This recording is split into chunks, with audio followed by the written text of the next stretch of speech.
తెలుగు రాష్ట్రాల్లో రాగల 5 రోజుల్లో తేలికపాటి నుంచి మోస్తరు వర్షాలు కురిసే అవకాశం ఉందని వాతావరణ శాఖ విభాగం తెలిపింది.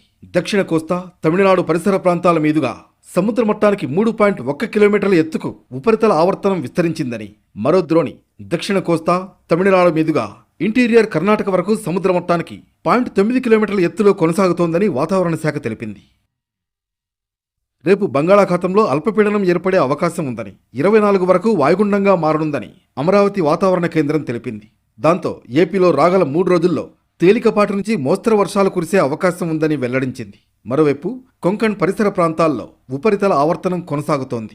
రానున్న 2 రోజుల్లో ఇది అల్పపీడనంగా మారే అవకాశం ఉంది. వచ్చే 5 రోజులు హైదరాబాద్ సహా దక్షిణ తెలంగాణలో అక్కడక్కడా వర్షాలు పడే అవకాశం ఉంది. గంటకు 30 నుంచి 40 కిలోమీటర్ల వేగంతో ఈదురుగాలులు వీస్తాయని, ఉరుములు మెరుపులతో కూడిన వర్షాలు పడతాయని తెలిపారు వాతావరణ అధికారి. మనకి కొంకణ్ పరిసర ప్రాంతాల్లో రైతన్న మరోసారి వర్ష సూచన కనిపిస్తూ ఉండడంతో ఆందోళన చెందుతున్నాడు. తడిసిన ధాన్యాన్ని వీలైనంత వేగంగా కొనుగోలు చేయాలని కోరుతున్నాడు.